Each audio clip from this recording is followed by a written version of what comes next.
ఇక ములుగు జిల్లా ఏటూరు నాగరంలో భారీ ఎన్కౌంటర్ కు సంబంధించిన పూర్తి డీటెయిల్స్ మా ప్రతినిధి రవికాంత్ అందిస్తారు. రవికాంత్.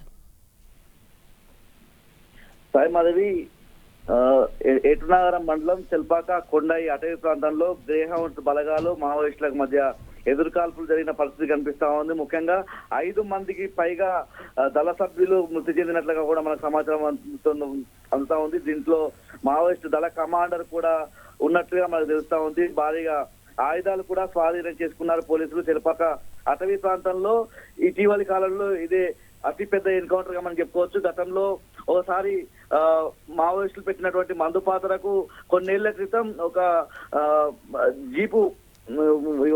జీపులో ఉన్నటువంటి పోలీసులంతా కూడా మృతి చెందిన పరిస్థితి గతంలో చూసాము. పోలీసులకు గ్రేహౌండ్స్ బలగాలకు మధ్య ఎదురుకాల్పులు అయితే చెల్పాక అడవుల్లో కొనసాగుతున్న పరిస్థితి అయితే మనం చూస్తా ఉన్నాం. ముఖ్యంగా గత నెల 21 వరకు PLGA వారోత్సవాలు ముగిసిన పరిస్థితి. ముఖ్యంగా ఇటీవలి కాలంలో మావోయిస్టులు తమ ఉనికిని చాటుకునేందుకు అమాయక గిరిజనులను కూడా చంపుతా ఉన్నారని చెప్పి ఇటీవలి కాలంలో ఏటూరు మండల కేంద్రంలో నిరసనలకు కొనసాగిన పరిస్థితి మనకు కనిపిస్తా ఉంది. ఈ క్రమంలోనే గ్రీహౌన్స్ బలగాలు కూడా తమ కూంబింగ్ ను ముమ్మరం చేసిన పరిస్థితి కూడా కనిపిస్తా ఉంది. ముఖ్యంగా ఛత్తీస్గఢ్ నుంచి గోదావరి దాటి తెలంగాణకు అడుగుపెట్టినటువంటి మావోయిస్టుల సమాచారం అందుకున్న ఏదైతే గ్రేహౌండ్స్ బలగాలు వాళ్ళు ఎదురు పడగానే ఎదురు కాల్పులు జరిగినట్టుగా మనకు సమాచారం అందుతా ఉంది. ఇప్పటికైతే 5 మందికి పైగా అంటే 7 నుంచి 8 మంది వరకు కూడా ఉండొచ్చన్న సమాచారం అందుతా ఉంది. ములుగు జిల్లాకు సంబంధించినటువంటి పోలీసులు కూడా SP క్యాడర్ కూడా అక్కడికి చేరుకునే అవకాశం మనకు కనిపిస్తా ఉంది. ముఖ్యంగా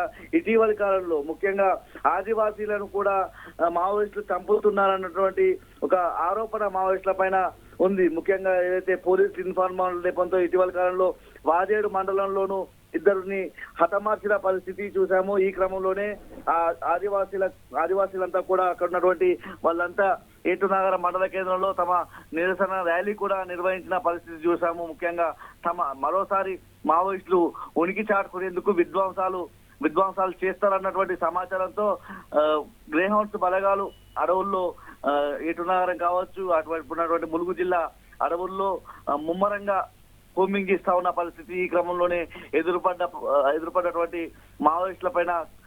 మావోయిస్టులతో ఇద్దరి మధ్య కూడా ఎదురుకాల్పులు జరిగిన పరిస్థితి మనం చూస్తా ఉన్నాం. ఈ నెలలోనూ మరొకసారి సమావేశాలు నిర్వహించుకునేందుకు మావోయిస్టులు సమాయత్తమవుతా ఉన్నారన్న సమాచారం కూడా మనకు ఉంది. ఈ క్రమంలోనే ఏదైతే గ్రేహౌండ్స్ బలగాలు తమ కూంబింగ్ ను ముమ్మరం చేసిన పరిస్థితి కూడా కనిపిస్తా ఉంది. ఏదైతే ఎదురుకాల్పులకు సంబంధించిన ఘటనలో భారీగా ఆయుధాలు కూడా స్వాధీనం చేసుకున్నట్టుగా కూడా మనకు తెలుస్తా ఉంది. పూర్తిగా చూసినట్టయితే ఇటీవలి కాలంలో ఛత్తీస్గఢ్ లాంటి ప్రాంతాల్లోనే ఎన్కౌంటర్లు చూసిన క్రమంలో చాలా ఏళ్ల తర్వాత అయితే ములుగు జిల్లా అంటే ఉమ్మడి వరంగల్ జిల్లాకు సంబంధించిన ప్రాంతంలో ఎన్కౌంటర్ జరగడం ఇదే తొలిసారని కూడా మనం చెప్పుకోవచ్చు. ఇంతమంది ఒకే ఎన్కౌంటర్ లో మరణించడం కూడా మొదటిసారని మనం చెప్పుకోవాల్సి ఉంటుంది. Sai Madhavi. Right Ravikanth, thank you.